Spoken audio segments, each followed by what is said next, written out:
का टॉपिक है criticism. Criticism में बेसिकली हम लोग तीन चीज़ें देखेंगे। पहली चीज़ देखेंगे क्रिटिसिज्म क्या है, दूसरी चीज़ क्रिटिसिज्म इम्पॉर्टेंट क्यों है, तीसरी चीज़ जो कि सबसे मेन है लर्नर्स की लाइफ में इसका क्या रोल है। वीडियो शुरू करने से पहले मैं चाहती हूँ कि आप लोग मेरा चैनल सब्सक्राइब कर लें और बेल आइकन को प्रेस कर दें ताकि आपकी पढ़ाई में मदद करने वाली और वीडियोस आपके लिए स्किप ना हो। अब चलते हैं हमारे टॉपिक की तरफ।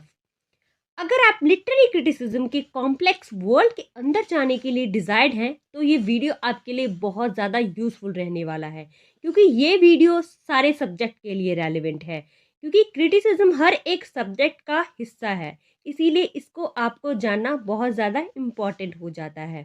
तो चलिए शुरू करते हैं। हमारा पहला सवाल, क्रिटिसिज्म क्या है? तो बेसिकली इंग्लिश में या किसी भी और सब्जेक्ट में क्रिटिसिज्म एक ओवरऑल टर्म है। किसी भी वर्क को डिफाइन, क्लासिफाई, एनालाइज और इंटरप्रेट एंड सबसे इम्पॉर्टेंट इवेल्युएट करने में हेल्प करती है, यानी कि इवेल्युएट करती है। आजकल जब भी हम क्रिटिसिज्म वर्ड सुनते हैं तो हमारे दिमाग में ये बात चलती है कि जो भी टॉपिक हम पढ़ रहे हैं उसके बारे में जो भी नेगेटिव पॉइंट्स होंगे उसे क्रिटिसिज्म बोलते हैं। बट एक्चुअल में जब ये टर्म शुरू हुई थी, क्रिटिसिज्म डीमेरिट्स और मेरिट्स दोनों चीज़ें साथ में लेकर चलता था। But along with the time criticism का नाम इसके नेगेटिव पॉइंट्स के साथ ज़्यादा जुड़ने के कारण इसको एक नेगेटिव इमेज देने लगा। में सबसे इम्पॉर्टेंट रोल प्ले करते हैं फैक्ट्स, यानी कि तर्क। अगर आपके तर्क में पकड़ अच्छी है तो आपकी क्रिटिकल एनालिसिस और ज़्यादा बढ़ सकती है। मान लीजिए किसी व्यक्ति ने कोई बुक लिखी है, आपके सीनियर्स के द्वारा सिर्फ आपको उनके नेगेटिव पॉइंट्स बताए गए हैं, लेकिन उन नेगेटिव पॉइंट्स के बेसिस पर आप उसको नहीं जज कर सकते। आपको खुद की एनालिसिस लगानी पड़ेगी। वो खुद की एनालिसिस कैसे लगानी पड़ेगी? पहले आपको उसको डिफाइन करना पड़ेगा, फिर अपने हिसाब से क्लासिफिकेशन में रखना पड़ेगा और बाद में उसको एनालाइज करना पड़ेगा। और अगर आप किसी दूसरे व्यक्ति को बताते हैं तो उसे इंटरप्रेट करना पड़ेगा अपने शब्दों में। और सबसे लास्ट इम्पॉर्टेंट वर्क है इवेल्युएट करना। इवेल्युएट आप उस चीज़ में करते हैं कि ये बात सही है या फिर बिल्कुल ही गलत है, ये इवेल्युएट करना होता है। तो ये होता है हमारा क्रिटिसिज्म। अब आ जाते हैं हमारे नेक्स्ट क्वेश्चन की ओर। क्रिटिसिज्म इम्पॉर्टेंट क्यों है? क्रिटिसिज्म इम्पॉर्टेंट इसलिए है, अगर आप हर एक स्टडी को डेप्थ से समझना चाहते हो, कुछ नया क्रिएट करना चाहते हो, तो क्रिटिसिज्म आपकी पहली सीढ़ी है। क्रिटिसिज्म के हर एक जरिए से आप लोग अपने अंदर कुछ चेंजेस पाएंगे और वो चेंजेस आपको जिज्ञासा की ओर बढ़ाएंगी और जिज्ञासा आपसे कुछ नया करवाएगी। अगर आपको अपने अंदर चेंजेस लाने हैं तो आपको हर एक इंसिडेंट और थ्योरी को क्रिटिकली देखना होगा, यानी कि उसको क्लासिफाई, डिफाइन, एनालाइज और इवेल्युएट करना पड़ेगा।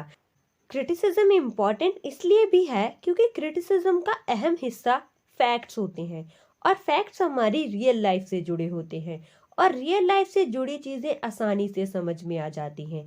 और जो चीज़ें आपको रियल लाइफ में आसानी से समझ में नहीं आ रही, यानी कि जो चीज़ें पर्दे के पीछे हैं, क्रिटिसिज्म के नज़रिए आप उन्हें समझ सकते हैं। इसलिए क्रिटिसिज्म जिज्ञासा बढ़ाने के लिए हमारी लाइफ का एक बहुत इम्पॉर्टेंट हिस्सा है और हमारी पढ़ाई का भी बहुत इम्पॉर्टेंट हिस्सा है।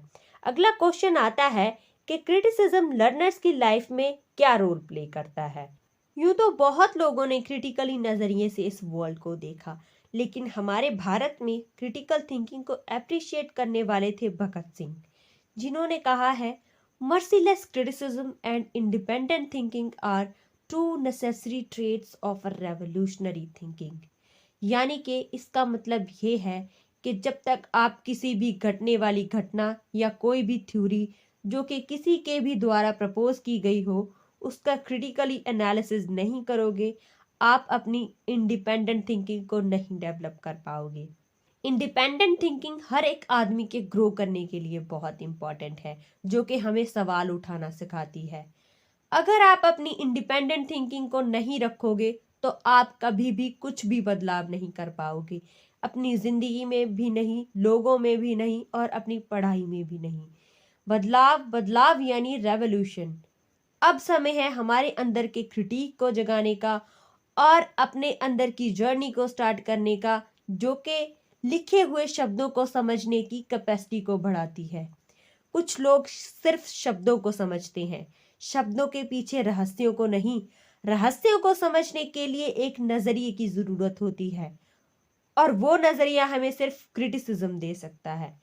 आज की इस वीडियो में हमने ये देखा कि एक नजरिया बनाने और चीजों को समझने के लिए उसके नेगेटिव और पॉजिटिव पॉइंट्स को जानना जरूरी है और उनको रियल लाइफ से कनेक्ट करना जरूरी है। तो ये था हमारा आज का टॉपिक, क्रिटिसिज्म। होप आपके लिए यूजफुल रहेगा। चलिए मिलते हैं हमारी नेक्स्ट वीडियो में, जहां पर मैं आपको क्रिटिसिज्म के इंग्लिश लिटरेचर में टाइप्स क्या हैं उनके बारे में डिस्कस करूंगी। वीडियो अच्छी लगी तो लाइक ज़रूर करना।